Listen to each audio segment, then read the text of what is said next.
You're watching the Three and You Giant Fans podcast brought to you by Scott, Giant Mike, and Cardone. We're sponsored by Manscaped.com. Use code AGRYMAN to get a 20% discount and free shipping. And download our audio podcast at Apple Podcasts, Google Podcasts, or wherever you get your podcasts from. So that was Roger Goodall and the ESPN folks talking about the selection of Banks after the trade up for the Giants. Exciting times. The draft's always exciting for fans who haven't had football for 3 months. We are the Three Angry Giant fans and a Jet fan, Novak. So this is your host, Scott, Giant Mike, Cardone, and Novak. And we're going to break down the draft. We're going to break down some schedule rumors, a juicy rumor that came out. We're going to talk about all of the picks. We got some pet peeves. We got a question. So before we get everything kicked off, thoughts of the draft in the immediacy. I'll start with Cardone. You know, I was hoping we would have that kid from last year who did our Kayvon Thibodeau pick, right? We kind of need that fervor. Where was that dude this year?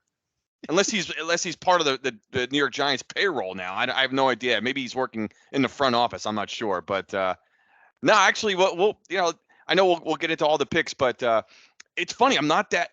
I'm actually really pleased with the Giants selections. I think they got not only the positions that they needed, added some depth at some key positions, but they also got, I think, a lot of high value picks as well. So I got to admit, I didn't know exactly Deonte Banks. I don't watch a lot of Maryland Terrapins football, certainly, but I know we'll get into all of it. But no, I think my first initial reaction, guys, was pretty positive. I was pretty happy with the way it went. In terms of the value I think we got and the positions we drafted. So feeling pretty good. Mike? Yeah, I agree with particularly one thing Cardone said there, and that was the position. So clearly, right, sometimes it switches throughout the draft, but teams usually go in with best player at position of need or best player available.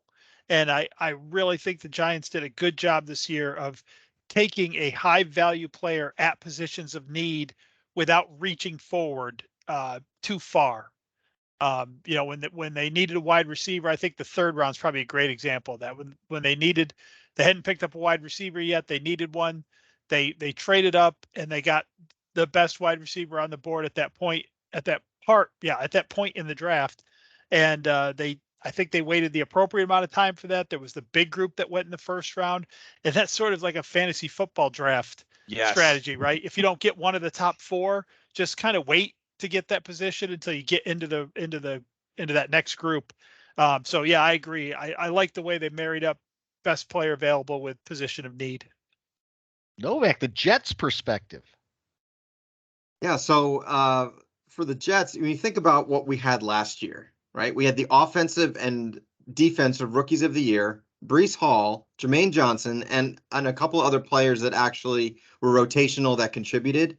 We had no place to go but down, right? We could not get any better than we were last year, to be honest. Yeah. So, it was okay, right? But I can't be upset about it. Like I think I said it on the pod the last time. For the first time in probably 15 years, they were drafting for depth, and that is fantastic. Last year, we were drafting to plug some serious holes that we had in so many different places.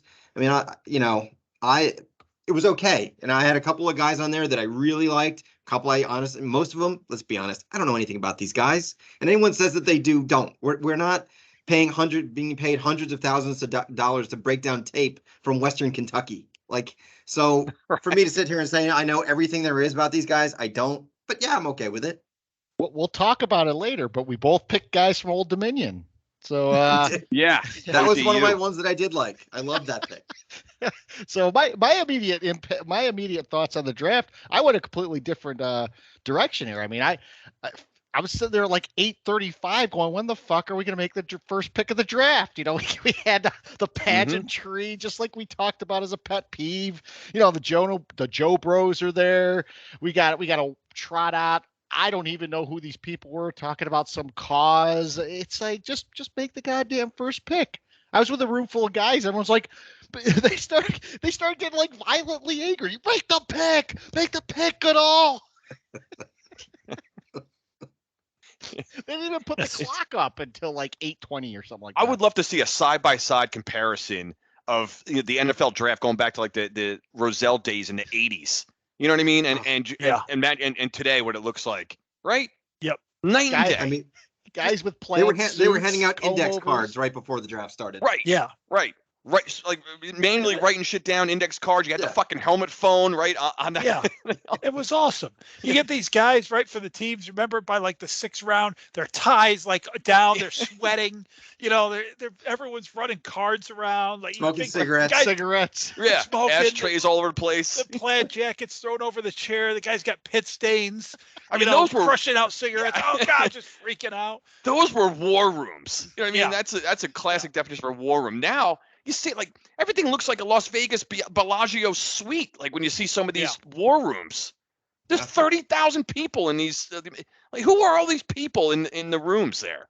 The draft room used to look like an air traffic controller convention. That's what I'm thinking. There, cups of coffee all over the place. Right. Spilled cups of coffee. Did you see the one that had like a giant charcuterie board in the background? And I was like, are you kidding me already with these guys?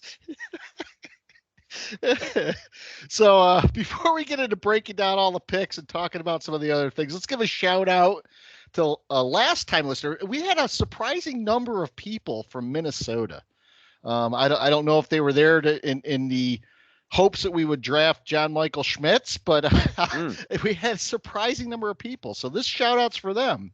Hello, Prior Lake, Minnesota. It's a suburb of Minneapolis, incorporated as a village in 1891 and one of the oldest cities in the state. It grew rapidly when Minneapolis commuters could easily take State Highway 13. So it's an example of build it and they will come. 10,000 lakes up there, isn't it? Land of the lakes. Yeah. Beautiful Makes country sense. when it's warm. I wonder Yeah, if for like they- 1 month out of the year. Is Pryor? Is it spelled like Richard Pryor? Is it Richard Pryor's lake, or is it just a lot of people used to go to the lake and then they put a new lake? They're like, yeah, but you should have seen the Pryor lake. It was a lot better. It's Pryor like Mark Pryor. Okay. All Prior. okay. right. Oh, I think Richard Pryor had the Y. Yeah, he had the He Y did. in his, I think. He did. So, by the way, I did the stair climb again with my friend Bruce, who is an avid yeah. Giants fan. It's my second near-death experience in 2 years, and Bruce just called it Sunday morning. So I completed it, shaved 20 seconds off my time. Like I said last year, checked the box, thought I was done. No, I got pulled right. Just when I think I'm done, they pull me back in. So we had a good talk. Some sad news in Giant family. Pat Hanlon, who is the head of PR for the Giants, he unfortunately lost his wife to cancer. So Randy Hirsch Hanlon died. She was only 59 years old. So our thoughts go out to Pat Hanlon and his family. Pat Hanlon's a guy you could email him and ask him for something for a fan who's down on their luck, or someone who lost a brother, mother, whatever fan, just something in Giant fandom. The guy will respond. He will send something out. He'll get something to you from the team. Very responsive. So he's now in a time of need. So sad news there. Yeah, sorry to hear that. Yep. So the big thing this week, I don't know if Novak was on this or not, but the big rumor, week 1, I know we'll find this out when the schedule actually comes out, one of Cardone's favorite episodes. Week 1, the rumor is Giants Jets Monday Night Football. No, really? I'm hearing it all over the Wow. place. It's spreading like wildfire. It's a Giant Wow. home game. The Giant That's home huge. game, Wow. week 1. Wow. We Where'd all you hear hit that, up Scott? against the dick. Heard Where- it on like 4 different places. I haven't even. I think Rappaport didn't see that or yet. Schefter, one of those guys, speculated it. Well, they usually come out they announce the primetime games first, right, ahead of the full schedule. So, that's usually what's leaked first is the first week's primetime games. So yeah, and if it's coming from Schefter, then there's some validity there, right? I'm a little disappointed. I was hoping to see if the Giants had a home game with somebody else, if the Dick would have shown up to that too, because he's at every New York sporting event possible. That's like my pet peeve, Novak. All of a sudden, I'm getting headshots of the Dick all over. he's at the Garden at Nick's Nick games, Devils Rangers. Like, God, now I got to see this guy all over New York. I can't take it. I know. It's funny. I'm not going to use this as a pet peeve because we're talking about it now, but it's funny to see him at those games because when Dable was at those games, he looked like a fan. He's getting all into it. They take a picture of Rodgers. It's like he's there for the obligatory "I'm the Aaron Rodgers" shot. Take a picture of me, and he's probably gone at halftime. Yeah. Look, I'm happy he's soaking in New York. At least he's not in like Tibet, like making himself throw up or something. So I'd rather this than the opposite. It's a good point. A vomit retreat. Yeah. He's not climbing the Himalayas in Nepal or some shit like that. Some darkness retreat. He's with Peterman in Myanmar. The first thing Burma. The first thing that jumps out to me about this possible schedule thing is this the only way the Giants could get a home game if they play the other team that also plays in that stadium? Is the only way the Giants can get a home primetime game? Hey, someone's going to win at MetDeath that night, right? Unless they play to a tie. It's true. Someone's going to be 1-0 in MetLife. Well, look at Mike, very optimistic, calling it MetLife. It's MetLife until they prove me wrong. So I think everyone that's a Giant fan was thinking outside of edge, which every team needs, which we talked about on the last pod. Well, we really needed some help in the defensive backfield. We needed a wide receiver, and we needed an interior lineman. I know Mike, if there was a meme, he would have shown white stuff all over his computer when Schmitz was picked because he's been on the Schmitz train for a while. But let me go down the list of the draft picks, and I'll let you guys comment. But first round, we already talked about Deonte Banks, cornerback from Maryland. Second round, solid pick of a center that can start right away, John Michael Schmitz from Minnesota. The third round, we'll talk about this. I'm just going to say his name now. There's a lot of jabber going on about his route running and some interactions he had with coaches at a pro day. But Jalen Hyatt, wide receiver of Tennessee, we also traded up for him. Then in the fifth round, we didn't have a fourth round pick. Eric Gray, running back from Oklahoma, who had over a 200-yard game last year, as well as 190, I believe. And he's from Oklahoma, where backs seem to come from. And then Trey Hawkins, cornerback from Old Dominion, in the sixth round, and then 2 seventh-round picks. Jordan Riley, defensive lineman from Oregon, so teaming up again with Kayvon. And then Jervarius Owens, a defensive back from Houston. So it looks like, from the first 3 picks, we solidified some areas of need. The fourth pick of running back is there to have whatever happens with Barkley take place. And then, we got some guys for depth. Immediate thoughts on that. Cardone? Yeah, I like the first 4 picks. Like Novak was saying. I mean, I don't know these guys either. I don't watch enough college football other than the big boys like Georgia and the rest of the SEC. So to know some of these guys by name, but it's oddly enough, my favorite pick might be Schmitz, the center, because you talk about, like you were just saying, Novak, like do you draft guys for depth, or you're looking at guys that you're plugging in to start week 1, and we desperately needed a center, and it sounds like we got a good one. I think it was around the time Hisman, I'm not sure if it was you that said that, maybe on our text thread or something, but I there was a couple texts going on during the draft. And he was drafted in the second round there, but I think it was Kuiper who said someone's getting a Pro Bowl center in Schmitz, whoever's going to be drafting him, and it was right around the time when the Giants grabbed him. So oddly enough, I'm excited about a center. I can't remember the last time if I've ever said that, because I've been begging for receivers and other positions, edges and things of that sort. But and then you kind of mentioned Hyatt, Scott. We needed another receiver, of course. So looking at the depth chart, where it looks like we're adding some good talent there. And then I like this Eric Gray pick, because Barkley, again, another year older. We know the running back, their shelf life in the NFL, and I don't know, another year for Barkley. He's can't be carrying the load, 30 carries a game, and Breed is a nice back there as well to kind of to fill in for Barkley when he's in the series he's not in. So Eric Gray's a good pick as well. And then the later picks, I have no idea about those guys. So I'm happy with the first 4 picks. I think we got some good value and the right positions that we needed. We still don't know going into the season what's going to be going on with Barkley. He hasn't signed the Yeah. tender, so I don't know really. I mean, we're up in limbo right now until something gets decided. Mike, your thoughts? Yeah, I'll just go down round by round there, like Chris did, and I'll say before I even get going, I agree. Those last guys, I have no comment on. I hope they become starters eventually, but I'll focus on the first 3 or 4 rounds. I think it's pretty clear the way that the draft fell out before we picked Banks, that was we wanted one of those receivers, and just so happens that the 4 picks before the Giants picks were those 4 receivers. When we got within 4, I was like, we're getting one of those receivers. This thing isn't going to go receiver, and it did. And actually, I wasn't upset about that at all. I think I've laid out here many times how I feel about wide receivers in the first round, no matter how good they look. That's kind of changed in recent years. Some really good ones have ended up there. But this is a position of need. They got a guy that most people, saw going in the first round earlier than 25. Most of the mocks and stuff that I saw. And I noted this, which I didn't know at the time of the draft, but the Giants had 6 interceptions as a team last year. That's pretty pathetic. Yeah. So clearly we do need some help back there. I mean, I think we played well in terms of not giving up many yards through the air.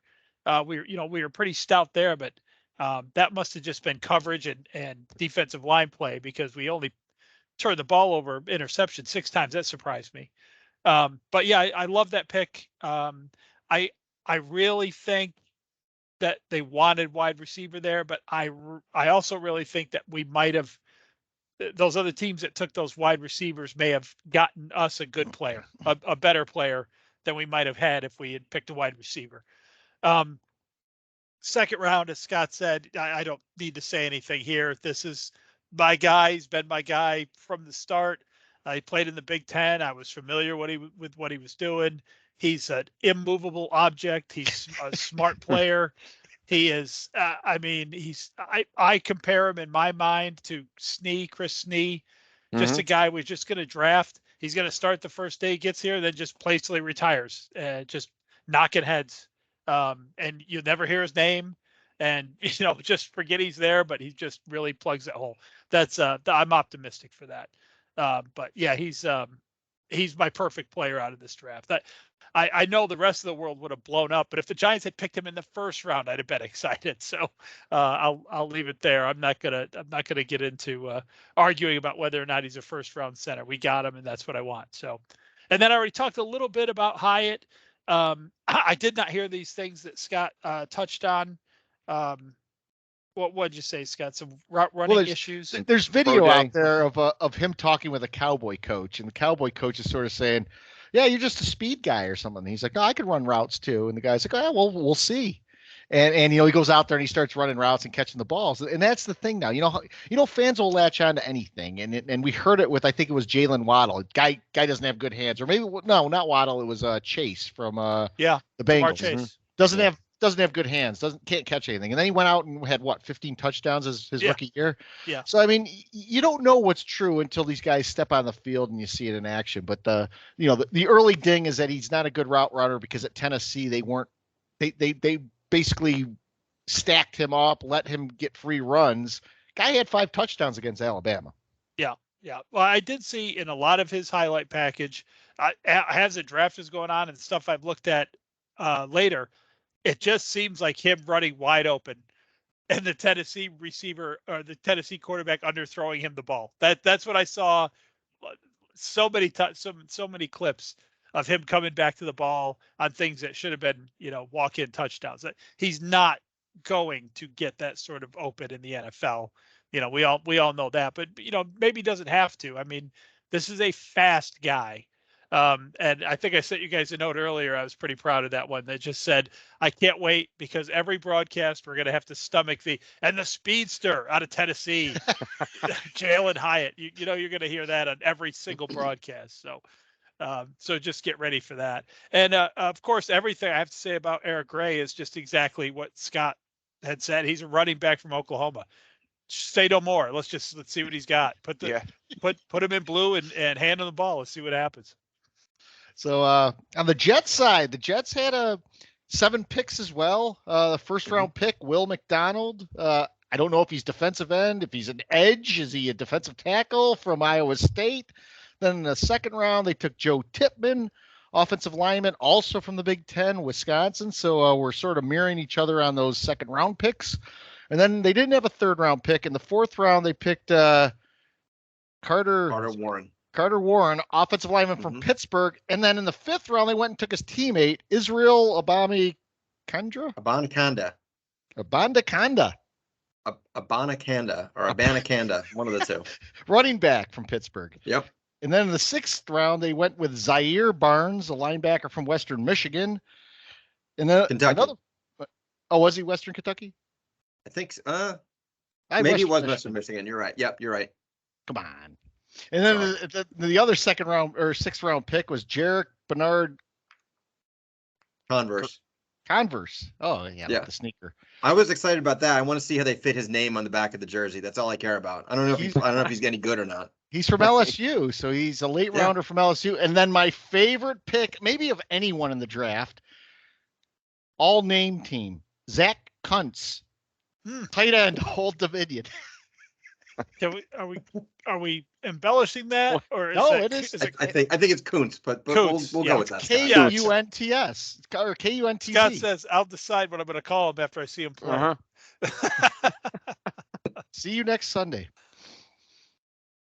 Yeah. No, I was like I said, I was okay with this draft. I did like Kuntz because, to be honest, I actually do remember him because, I have 2 daughters. One goes to App State, one goes to ECU. I can't remember which game it was, but they both played, coincidentally, Old Dominion. And I remember this guy running out there. I'm like, this dude's like 10 feet tall. Like, he should be in the NFL. And sure enough, he's a Jet. I did like Abanikanda because I saw the game that he played against Virginia Tech. I was watching that. He had 6 touchdowns and like 330 yards rushing. And again, I remember thinking, well, this guy's really good. And I forgot about him like everybody else you see in college, right? I don't really know much about the other guys. Tippmann, I love because, look, 6'6", 331. He can play center. He can play guard. He's from Wisconsin. Can you get any better than that? Like, I know we could have taken John Jacob Jingleheimer Schmitz, the guy you guys took, but we ended up going with Tippmann, which I can't be upset about that. And I just don't know about this Will McDonald. I think Mike had said it to me. You think the Jets probably choked a little bit there. And I think you're right. I think the Patriots screwed them on purpose right before they picked.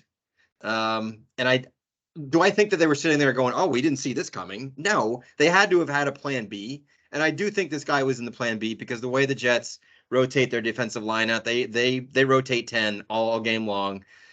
So I do think they were targeting this guy for sure. The Giants got outmaneuvered like that one draft, and they ended up settling for Eli Apple. Apple.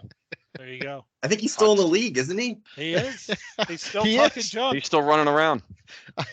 I do want to hear a couple of things, at least in the preseason, if not the regular season for Novak. But I want to hear Kuntz split out wide, or Kuntz gashes the defense. I guess I won't be sharing this pod with my my coworkers or anything like that. They're going to go right to Kuntz. That's like a common name. Why are you on this and turning it into something dirty? Why are you doing that? I'm just going phonetically. Kuntz. To me, Kuntz. It's like the German pronunciation of it. You Kuntz. So, looking around the league, any early impressions on winners and losers in the draft? We'll start with Novak on this one. Yeah, it's how do we know, right? We don't know. And for 3 or 4 more years, who's a winner and who's a loser? What I will say though is that I believe that the losers were the ones that did something like the Panthers did and traded away their whole future for a guy that I'm sorry, and I could be wrong, and you guys may be saying in 2 years I'm an idiot. Very possible. What is he? 5'10"? Have we not seen that these small quarterbacks cannot last in this league? Kyler Murray, Baker Mayfield, Zach Wilson. They're like an RG3, like a guy like that to me. Yeah. I don't see it. So I think the Panthers to me were the biggest loser of all of them. I also put the Browns and the Commandos or whatever their names are. I thought were the ones that had a pretty bad draft. The Broncos too. Just because they had so few picks because they made so many bad choices with trading for Deshaun Watson, Russell Wilson, Bryce Young. I just think that falls into the category of bad decisions, which turns into bad drafts, which sinks your franchise for years. Yeah. I know that the Lions picked two guys in the first round who some people thought were going to be there in the second or third rounds, and they were the first ones to do the Oakland Raiders pick, or the old Oakland Raider pick, of who the hell is this guy, in the first round. I'll say this that about the Panthers, and I said it, I think, on a previous pod, but for you to trade up to number one, you not only have to have a guy who's head and shoulders above the rest of the draft class, but he better be a guy that solidifies your team for the next 9 to 10 years. Yeah. And I don't see that. I could be wrong, just like you said, but you have a guy who literally I am larger than, and Yeah. that's not saying much, because there, for a quarterback, at least that's saying a lot, that I'm bigger than the guy. But he played at Alabama. He has a pedigree. And because of that, I think people fall in love with that. Where C.J. Stroud, I thought the Texans had a much better draft. They stayed pat, got C.J. Stroud, and then they traded up and got the best defensive player in the draft. Yeah. Eagles had a hell of a draft. I hate to say it, and you know what? It's on paper, and they have a couple of guys that have red flags, and they might have dropped for a reason, but at least talent-wise, they've added a lot of pieces to that team. And of course, they traded for DeAndre Swift from the Lions, who has been injured, but when he's not injured, he's a hell of running back, touchdown man.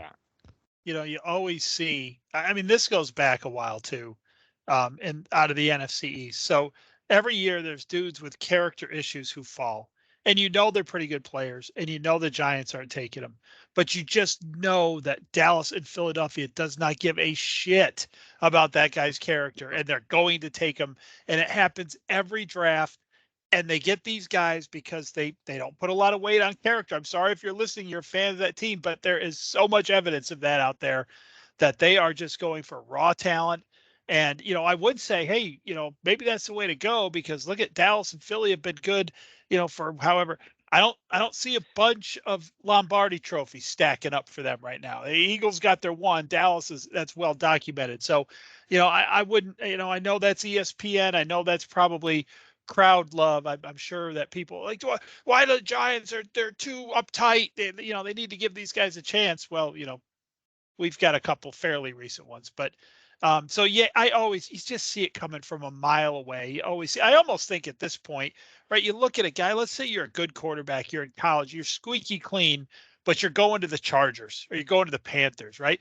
Go out and fuck up, drop to the bottom of the first round and get on a good team. I mean, right? That seems like a good strategy at this point. I thought, of course, this is completely biased, and I'm already on bashing Dallas, so I'm going to stay here. I thought the biggest breach of the first round, where I think either one or both of the Lions picks, as Scott said, were pretty bad picks universally around the league. Everyone felt that, but the one pick I thought that really stood out to me, because I'm a fan of Michigan, so I know these players, was taking Mozzie Smith where the Cowboys took him. Novak and I talked about this on draft night. I mean, he made some impact plays. He's a big dude, but man, sometimes he disappears. It just gets manhandled at the college level. And particularly when we're playing the bigger schools that have, I know the Jets center and the Giants center both handled him pretty well. I can tell you that in those games. So I thought that was kind of a reach, especially for what they wanting him to do. From what I read about what the Cowboys expect from him, they expect him to be the centerpiece of their defense, and I think that's a really bad idea. He's a situational guy at best. I mean, I think he's a rotational player.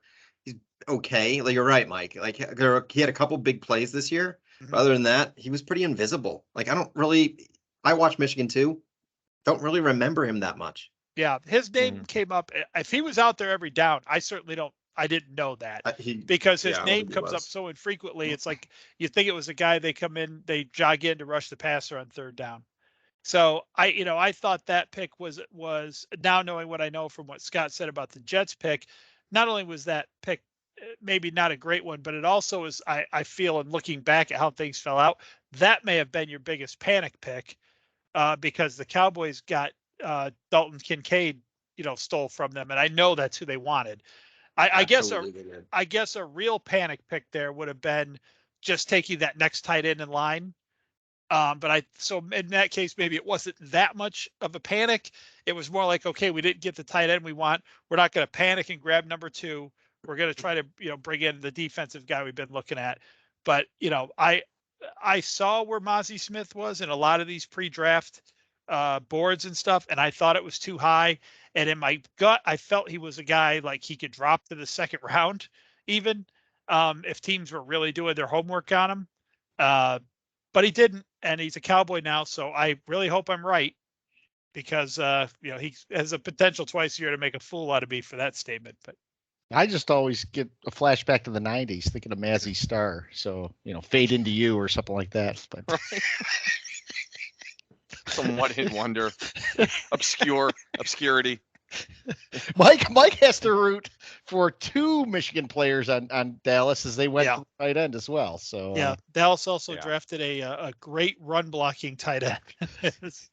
But I don't know if you guys saw the footage or the video of it, but the Cowboys draft room looks like Clown Central. You got Mike McCarthy in there. It looks like he's talking. He just looks like he's cracking jokes as he's got like nacho cheese going down the front of him or something. And everyone's paying homage to Jerry Jones like he's the king sitting there. It's so staged looking. And of course, the guys pick Mazzie Smith knowing that probably wasn't their first choice. They're all fist bumping and whooping it up. And I love that. I love that. Yeah, like they're not aware there's a freaking camera, in every one of these war rooms. 2 seconds ago, when Buffalo picked Dalton Kincaid, there's people throwing stuff. No. Yeah. I don't know if you guys remember this, but going back I always go harken back to my youth when I used to sit in front of the TV on Wednesday afternoon and record the draft. The Cowboys were the first for a while and only team who had a war room. Like they would go to the war room, and it was just Dallas. No other team had a war room. They had the guys sitting on the pit sweating. The Cowboys had like, they were all excited about it. Oh, look how well they have their own draft room. Was that Gil Brandt? It might have been Gil Brandt. Yeah. Actually, I think Gil Brandt was the Cowboy GM back then. Yeah. Yeah, I'm picturing a guy like sweating, like Ted Stryker when he was trying to land the airplane. You're too low, Stryker. That's exactly what. And Dr. Rumack, Leslie Nielsen is popping in like, just want to tell you both, good luck. We're all counting on you. And there's Stryker wiping the fucking like waterfall from his brow as he's trying to land. You could play that side by side with those 70s and 80s drafts. That's exactly what it was. Yeah, it was the wrong Stryker. week to quit sniffing glue. Exactly. By the way, I don't know if you guys caught this during the draft. The Eagles were so arrogant, they actually let one of their picks slide like the Vikings did, except it wasn't in the first round. They just passed on a pick and waited till the next round to pick them. I didn't even know that happened. What round was that? It did? I think it was the 3rd round. It was in the second day. It might have been 4th round even, but they basically let a pick go and then just picked them when they wanted to. What did the Eagles were kind of gray goosing this draft. The gray goose. I was going to mention we were talking about teams that had a good draft. I mean, the Eagles were my team because listen, they're the best team in the NFC. They proved that last regular season and through the postseason. Obviously, coming one penalty away and one bad fumble return away from winning a Super Bowl. And I feel like they loaded up even more.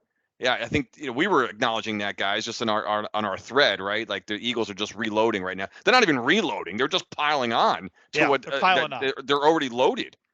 So I'm a big fan of the of getting guys from the power programs. I mean, 4 of the you look at I'm looking at their draft board right now, And obviously they loaded up on Georgia Bulldogs, which you can't go wrong there. And they slip in Tyler Steen from Alabama, the offensive tackle there. So 4 of their first 5 picks, 3 Georgia Bulldogs and an Alabama player. So that's some good talent right there. Those are players that are ready to come in and start in the NFL right away, and not just start, be impact players. So the Eagles are a fucking problem. They just are. They already are. They're now a bigger problem for us. Anyone who's a NFC East fan for sure.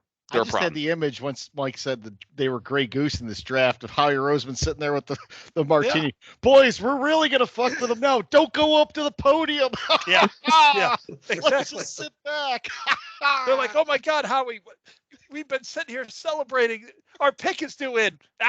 Fuck it. Just never mind. We'll get them next time. Yeah. Don't worry about it.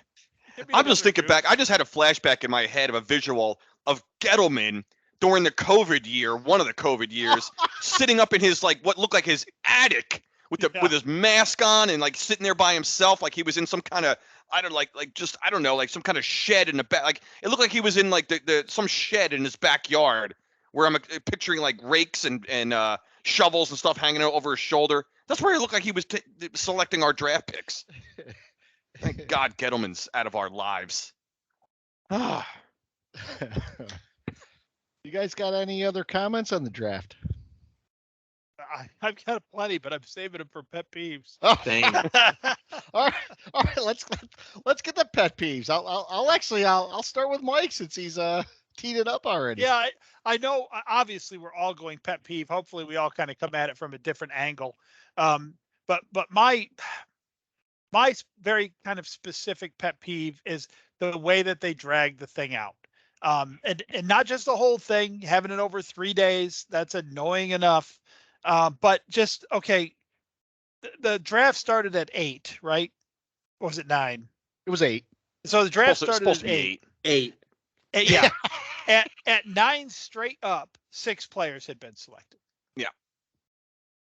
I mean, by 10, that number was up to 15, I believe. I had it written down. I can't find out, but I think it was up to 15. And then you start kind of analyzing what's going on. All these so you're watching, the guy come out and hug, and they're showing his family, and he's got to hug Goodall, and he's got to stop at that one point and put the head on for 0.01 second so he can go to the next thing. And while that's happening, down in the corner of the screen, it says the next pick is in. The Raiders pick is in. Yeah. They hold it for the pomp and circumstance of the second pick in the 3rd round. You know what I mean? It's like you're holding the pick. Show it to us. Wait, I couldn't believe how many times I had to sit there and listen to special interest stories and what this kid overcame and what that kid overcame with that little box taunting me in the corner. The pick is in. The pick is in. If it's in, I want to know what it is. And then Scott turned me on to, if you just go to Twitter, they tell you who the pick is, before they announce it on TV. So I got to say, guys, honestly, I think I just watched my last draft. I'm going to sit on a couch with a beer and just refresh Twitter next year, because I can't stand the fact that the pick is in and I don't know what it is. I was on a Zoom call with a bunch of Giant fans watching the draft, and there was a guy on Twitter, or actually it was a lady in this instance, and she kept calling out the name. I was like, and every time it was right, So it's like you're all getting punked because the pick is in, and someone's going, I know the pick. There's probably right there giving it to them. Yeah. If they wanted to do this better to be less annoying, don't put the pick is in up there on the screen. That just drove me insane, knowing that the pick was in. I'll say the best part of that draft, by far, not a pet peeve, was trying to figure out which hot woman was Levis's wife, mother, aunt, sister. Yeah. It's trying to as they all came on screen, you're like, oh, that's got to be the girlfriend. Then you see the next one. Yeah, that is definitely the girlfriend. So that last one must have been the sister. So Mike, that's a great call, because as you're sitting, you're right. You see these people well, wait a minute, who? like it was sort of like, well, this person just kissed him on the mouth, and it's like this chick is like kind of rubbing his leg, like who, like what? You don't know what to make of Yeah. any of these scenes. It's When the wild. one girl came in and kissed him on the mouth, I was like, well, okay, not mom. That one's not mom. Right. You got to cross her off there. Was it Yeah, Jackson Mahomes? That was that was the most fun I had. Was it Jackson Mahomes? Sorry, just had to throw that in there. I can't stand that TikTok motherfucker. Hey, Cardone? Well, I mean, it's funny. I didn't really have a specific one about the draft. It's almost like I think we talked about this last year, guys. Like it's become this. We've talked about it many times, and we always talk about the entertainment factor, like overlapping now into what this. It's now become a Hollywood show, and I'll just make one comment. It's just what drives me. A lot of it drives me nuts in terms of the. Just like you said, leading up to each pick and how long they drag it out. But I cannot tolerate how it's a fucking fashion show, and we got to talk about from head to toe what these guys are wearing. It's almost as if like it's the goddamn Grammys, and we're talking about what, like a chick who's wearing a certain dress, like, oh, she's wearing a Versace or something like that. Like that's where why don't we just do that right now? We got the bling and we got the I don't fucking care as a fan what these guys are wearing, who's looked the best. Don't you know, like the next day, like like I said, it's on Twitter, and then you watch the recap that night, and then the next day, and it's like there's articles written about what these guys are wearing and who pulled it off, who looks the best. I don't give a shit. I want to know who looks the best when they're on a football field wearing an NFL uniform, particularly the New York Giants uniform. That's what I'm concerned about. I can't take it, guys. I can't stand the fashion comments, and it's now an absolute red carpet show out there. I can't take it. I apologize if I used this pet peeve last year. I have a feeling I did, but I can't. It's getting worse and worse every year with this fashion show. It's intolerable. Well, if you remember the one guy, he came out and he opened his jacket up.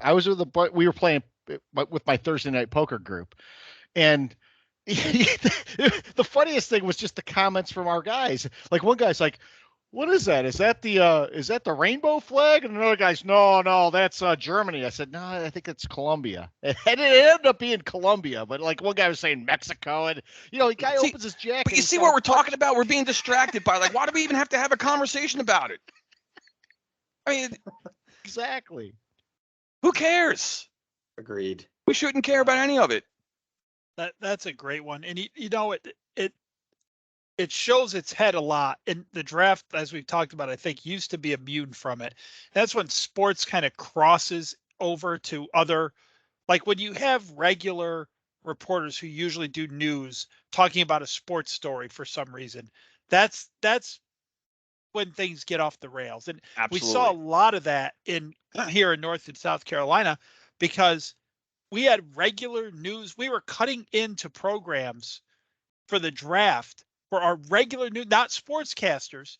The regular anchors were doing specials on the draft because the Panthers had the number one pick. You want to talk about a train wreck.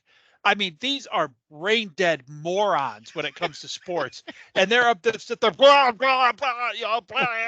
And, they say the same things about every player. It was a rough week to hear those idiots talk about sports. It was really, really tough. That's like if you just swapped out one day and had the sportscasters up there. Today in China, the yen went down 5 points. Like why is Stephen A. Smith telling me about the euro versus the U.S. dollar right now? I don't.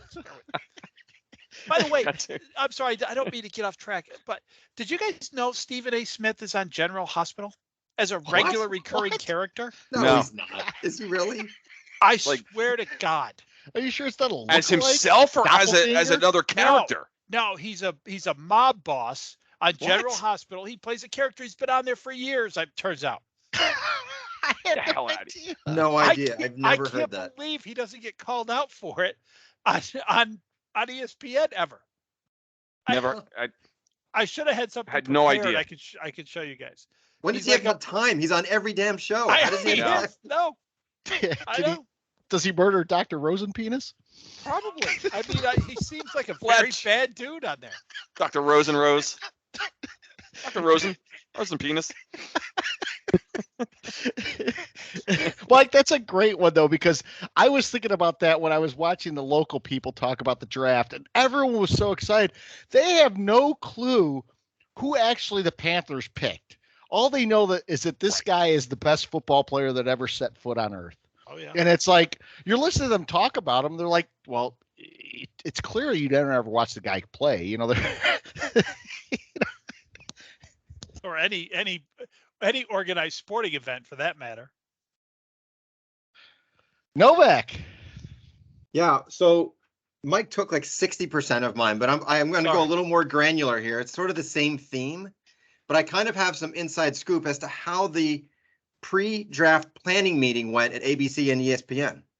And so my pet peeve is the freaking draft script that they had for every single pick, which was, all right, guys, we're going to throw it to Goodell for the announcement. Then we're going to throw up some dumbass graphic with 2 great statistics, and then we're going to humanize the guy with some ridiculous statistic that he likes to crochet, or what the one that I love is he draws stadiums, this guy. I'm sure he's done that, right? Then we're going to have this 2-second thing where he has that fresh fit hat in the little selfie station. Then I want you to go to the mother, and I want you to ask her 2 tough questions. 1, how proud of you of your son, and how hard has he worked? Mhm. Real engaging questions that way. Then we're gonna throw it back to the desk, and we're gonna give this organization a tongue bath for the next 4 minutes about how the GM is.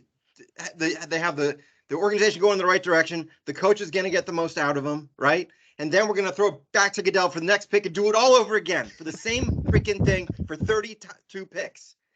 It was Brilliant. so annoying. It didn't change the whole time. You That was know my what I'm pet peeve. expecting next? You know how like in the Little League World Series, which I love that event, by the way, every kid who comes up to the plate, favorite food, favorite like action hero, like why don't we get that now? Why don't we just have like favorite food? Like why don't we do the same thing for like NFL draft prospects as they come up to the stage? What's the difference? Do the same thing. And Favorite how about, food, like buffalo wings.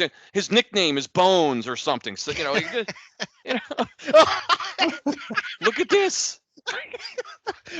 For those of you that are on the podcast, Mike just put up a graphic about Stephen A. Smith teasing his return to General Hospital. That's awful. I never knew this. I never knew that either. I think I'm up on pop culture. I just got out pop cultured. I had no idea. By the I way, have to see at least a video clip of that now. I Great have to. pet- Yeah, go great find it. pet It's worth peeve, it. Novak. Yeah, it is. absolutely. It's rinse and repeat, and it's the same thing over and over again. It's almost like in the old days when they would, as soon as the pick would be made, all of a sudden, dun, dun, dun, dun, dun, dun, dun, they show the highlights. I'd much rather have the highlights That's to all. see this guy's real. Well, they That's used all to, we and ever they used to needed. actually, when the pick would go up, remember they used to go like, whoa, they'd all get all pissed off. They Yep. were surprised. Kuiper would be saying stuff like, the Jets don't know what the draft is all about. Like, really, like, hard on these organizations, because that's what makes the show engaging. Now they're just kissing their ass the whole It's a time. love and I'm fest. So yes. It's just an absolute love fest. That's a great call. You're right. That was awesome, Novak. That the point about the questions for the mother was spot on. How hard has he worked, and how proud are you? Like What are they going to say? You can get any 50 mothers in the world and ask them that question about their son, and you will get the same answer. But- Football player or not. By the way, that must have been the theme this year, because every Susie Colbert interview there was like every single player like, let's get to work. Time to go to work. It was all about going to work. I thought this I've were been in like- the era of the Great Resignation right now. Like people are like no one's working right now except for NFL draft picks. So No, it's it's the a- agents can of I the year going, kiss you? just shut up. You got to get paid first, dude. Yeah. You're not going anywhere. Am I wrong, guys? Every single one. It was like, let's get to work. Time to go to work. I'm like, Time to wow, that's work. obviously the theme. That's the common denominator this year. Every I- year it's I- something different. And I love the call that, the reason the draft got big really was Mel Kiper. Yep. And it was because he would ridicule you if he thought you did something wrong. Now, he was just wrong as much as the people he ridiculed, but it was awesome. It was we talked about it a little bit last year during the year, how no announcer ever says anything bad or questions a player ever anymore. And it is bled right into the draft. I mean, Remember if every player selected in the first two and a half rounds, which is basically what I watched, was what an addition for this team, exactly what they need. The worst thing they said about any team was that they maybe could have waited a little bit and got him, but this fills a need for them. I understand why they did it. They were quick to excuse everything. It's good. It's a great point. I wish I had that as my pet peeve. That's a good one. By the way, Novak punked me because I asked on our text stream who announced the Giants' second round pick, and he said Dave Brown. And I ran with that. And I said to a guy, Dave Brown announced our second round pick, and they're like, no, he didn't. Lawrence Tynes did. I was like, what? Dave Brown. Where's that guy today? I think he's out in Arizona still. I think he became like a successful businessman, actually. Yeah. So my pet peeve is similar to your guys. Like, the breakdown of these drafts immediately after the draft, it's like, hey, this team has an A+. And I saw so many people giving the Panthers an A+ because they moved up and got the number one pick in the draft. And I thought to myself, you gave up a shit ton for an unproven guy. And if he's not the franchise quarterback, it should be an F. Yeah. We've seen this play out over and over again. But what I thought was funny is I thought universally the Giants were looked at as having a good draft. At least in the top 10, maybe top 5, even in some. There was a breakdown on Yahoo I saw, and I was, of course I was scrolling down the next day because as much as I bitch about it, I'm still looking at the people that are rating the drafts. And this one said, the ultimate grades for every team. So of course I click on it and I'm scrolling down. The Panthers are like number 2 with an A+. The Eagles are number 1. I'm going, the Colts are like number 3, and the Steelers are up there. All these teams are up there, and I'm looking them for the Giants. I'm like, where are the Giants? Where are the Giants? I go down to number 22, 22nd, and here's all they said. Good quote: the Giants are 22nd best grade because Hyatt is a slot receiver and they need a tall guy at wide receiver. That's the depth of the analysis. They based it on one pick, third round, and it's the fact that the third round pick is not a tall receiver. He's a smaller guy, speed guy. Mm-hmm. And I thought to myself, I could have written this review. I could go through for every team and just pick one pick and go, Zach Kuntz, terrible name. Jets draft sucked. Who wrote that? Joe Jonas? It could have been Joe Jonas. Did you hear when they asked him what he thought of the Giants? He's a real fan. He was like, okay. I'm a big Saquon guy. Oh, that's wow. I'm a big Saquon guy, fan, dude. Let me tell you. Man. That's all he had to say. He didn't know anything else. That's awesome. I'm a Saquon. Does he still play for them? Yeah. 22nd though, Scott. That's ridiculous. 22nd. Yeah. I don't. The draft grades are funny. Can't pay attention. If you're going to give the Panthers the second best draft, then you could have just given them that after they made the trade for the pick, because you were going to give them that no matter who they picked. You just think moving up to number 1 gets you an A. Oh, they worked the system.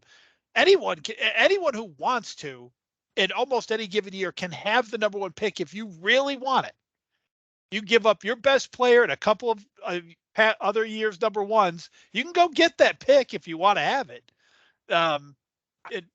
In most cases, there may be years like a guy like Peyton comes and the team's like, no, we're going to stay right here and take Peyton. But most years you can go get the number 1 pick if you want it. Having the number 1 pick doesn't mean you've done anything particularly exciting. Most of the time you've mortgaged your future. I like the people who say, and there's actually some I've seen online now where they rate drafts from 2 years ago. That makes more sense. How did that draft? Yeah, how did it pan out, right? Yeah. I think that's a fair way to do it. Although what I hate is the redraft. Have you ever seen these? Yeah. Where they go back the following year and they redraft players, and I'm like, because actually I saw a redraft where Justin Fields went number 1 last year. Of course he did. Oh God. I can't wait for the season to start just to see him continue his misery, his miserable quarterback play, just for that alone. I wish we played them this year.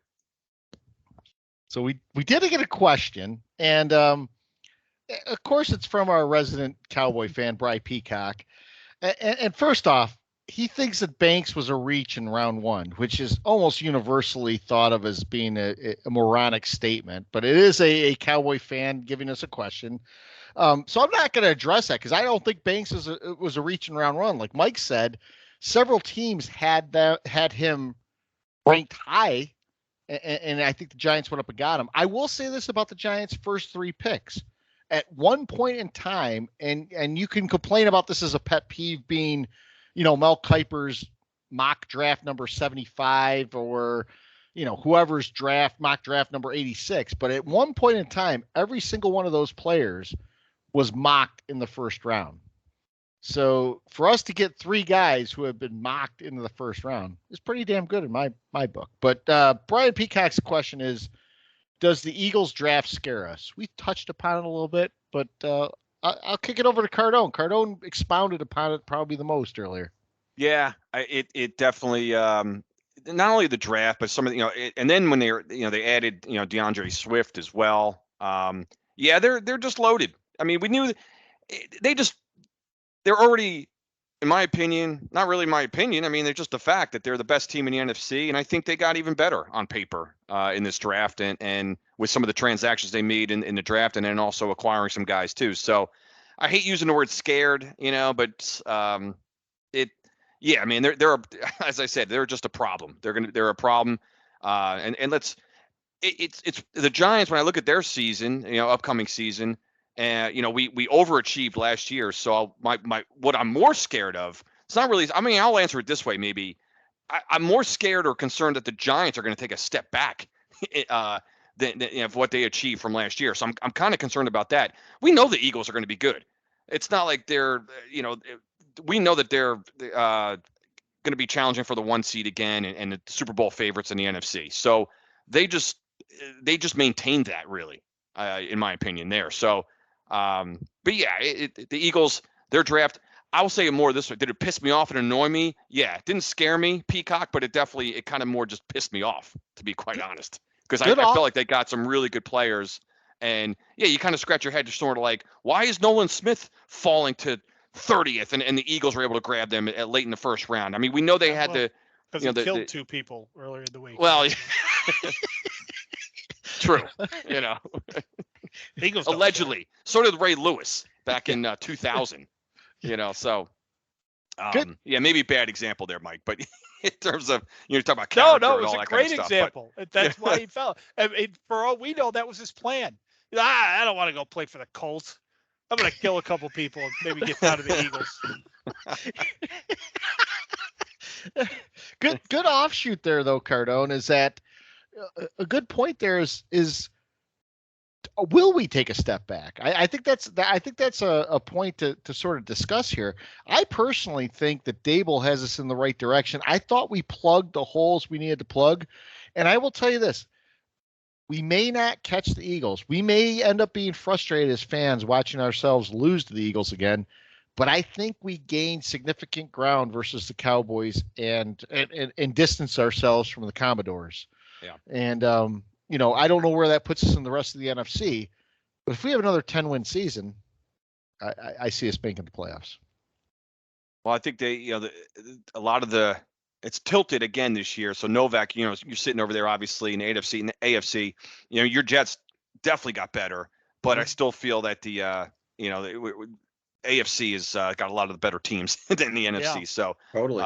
When it comes to playoff positioning, so we'll get into that in terms of I the do AFC not and mind the Jets, this. but I do not mind taking the Jets on week 1 before they start to gel, even with That's a the good dick point. there. So I would almost rather have the Jets early good point. Well, than have them later. Rodgers Yeah. is kind of a notoriously slow starter too, right? Over the past couple of years at Green Bay, usually kind of comes out of the chute a little slow. That first Brees- game for Green Brees Bay the Hall. last couple of years has been terrible. Yeah, Brees Hall is coming off injury, so he's not. You guys had Saquon after an ACL. You don't get into your groove at least until week 6 or 7, right? Before you're actually at the very least. Yeah, that's a So good point. getting the Jets early this year, I think, is a good time to get them if that's when you get them. Didn't we predict Giants Jets prime time at some point? We did. I don't think think none of us said week 1, but no, not week time, 1. yeah. But definitely a prime time. That Especially seems once like we knew the that Dick seems like was an probably obvious gonna one. be Yeah, there. especially with the Dick. There's no question. Yeah. Yeah, the Jets are going to have at least five primetime games this year just because of him, which is annoying, but I'll take it.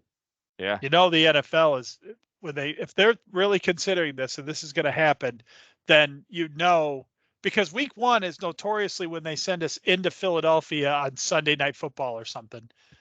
So they had to break tradition to do that. But to answer Brian's question, kind of the same way as Cardone is. Am I afraid of their draft? No, not really. Am I afraid of them? Yes, absolutely. I mean, they could have passed on their 7 picks in this draft, and I'd still be afraid of them. They didn't need these players to get better, and in my opinion, and they just are. I mean, the Eagles are going to be a problem. I think Brian's probably asking that question because as a Cowboys fan, he's scared of that draft too, and that team. He's going to be a problem for everybody. I mean, if the Cowboys and Giants can find common ground, it's hating the Eagles, man. They are stacked right now. They're where everybody wants to be. Luckily, I think I don't know how big their window is. I have no idea what the contract situation and all that is. But as we mentioned, it on paper it looks like anyway for the next however long they're going to be able to slice their way through the NFC playoffs. But the AFC playoffs are going to be kind of like those 80s NFC playoffs where everyone knows the AFC championship game is the Super Bowl, and the Super Bowl is a coronation. But the Eagles are going to be a tough out no matter what. Yeah. Novak, I'll ask you this, since the Eagles really don't pertain to the Jets. Well, Is there anyone in the AFC whose draft scared you, or whose draft you're looking at as saying, what are we gonna do about that? I think for where they were, I think the Bills getting Dalton Kincaid where they did, I think is huge. I thought maybe the Bills would be on a descent after last year. I thought maybe their window was closing. I thought they did a pretty good job. I don't have it in front of me. I do remember thinking that, well, they did pretty well from where they were sitting. So that's one that I thought there. And the only reason I go to them is because they're in my division, right? I don't think the Dolphins did very well. I'm not worried about the Patriots, but the Bills, I think, definitely got better. And let me just add that even though I'm a Jets fan and I'm in the AFC, nothing scares me more than having a Philadelphia team be this good. If we have one common thing as New York fans, we hate Philadelphia and we hate Boston. And so to see Nick Sirianni, who's going to be good for the next 5 years, I'm scared. Yeah. I didn't even factor in what it meant to have to watch that guy not get fired for a decade. Exactly. I will say this. We went up to Philadelphia for a wedding a couple weeks ago, and everyone that wasn't a Philadelphia citizen thought it was hilarious that they still worship a fictional character as their most famous citizen. Yeah, they build a statue to a fictional character. Yeah.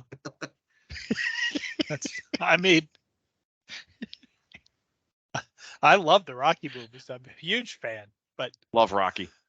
yeah, huge fan, but yeah. Build a statue. All right. Yeah. What kind of statue you got down there in downtown Charlotte? We got Carl the groundskeeper as our statue. From Bushwood? Yeah, from Bushwood.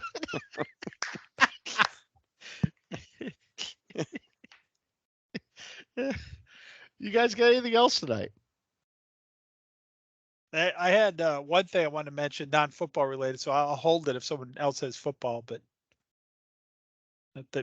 the great Gordon Lightfoot passed away. He did. Yesterday. Oh yeah, I saw the that. wreck of the Edmund Fitzgerald. Yes. One of my personal favorites, Gordon Lightfoot.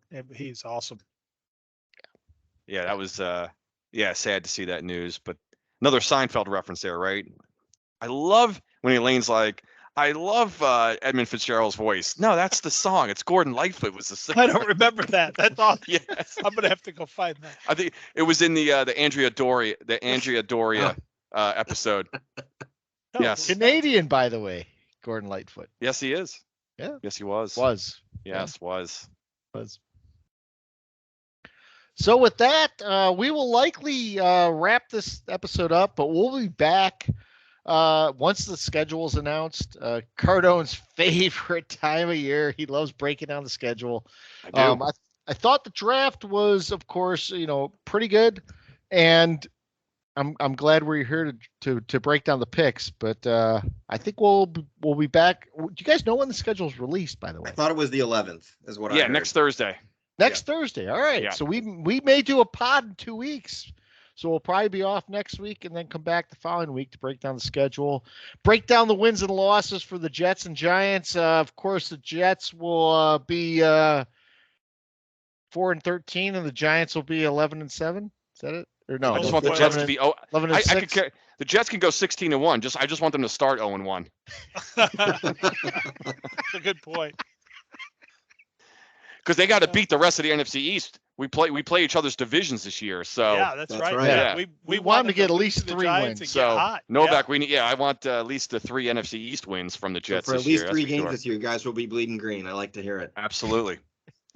And we Yeah, got to they- get Novak out to Mulligans for at least one game. Maybe Oh, when absolutely. the Jets and Giants play The in Jet Giant game, back to yeah. back. Hell yeah! I mean, of course. That's a That sounds Monday like a night. must. I've never been to Mulligans on a Monday night. That might be scary. Sunday night was scary enough with the Redskins last Yeah. year. Yeah, that Maybe we- Oh God, the Redskins guy. That, Yeah. opened We my were there for son- that one. My son was like, "Whoa, this place is like this," and I'm like, "Oh, you got to come back on a Sunday. It's nothing like this Yeah, you during gotta the come day." back. Gotta come back during the day. Well, maybe with 2 fan bases, we can get them to sponsor. Well, we have a good Yes. friend there, Jet Mikey. You remember Mikey, little Mikey? Mikey, Yeah, he's a good Jet. He's a fan. fixture there, that guy, Yeah, right? he is. Yeah. Yeah. So we already got built-in Jet fandom there. I like it. I when I was breaking down, I tell you this will go off, or so we'll let Scott. But I had a great line and I forgot to use it when I was supposed to use it. So I'll have no other chance to use it. So I have to say it. So I should have opened up my comments about the second round with, and in the second round of the draft, the Giants opened up an ice cold Schmitz, and let's get going. Now I will say this: Mike titles Oh, my every God. one of these Yes. these podcasts, and his Yeah. podcast was titled today. Yeah. Crack open a ice cold Schmitz. Yeah. Love it. Mike's guy. I'm glad you didn't use that for my 7th round draft choice. Oh God. It still works. Yeah. So we are the 3 Angry Giant fans of the Jet. Hit us up at angry_3 on Twitter, like Brian Peacock does. We need more input than just angry Cowboy fans who are jealous of the Giants' success from last year. So he's mocking us. Exactly. He's somehow winning. Winning. Have a good week, everybody. We'll see you in All right, guys. We'll couple of weeks. See Take you. care, all.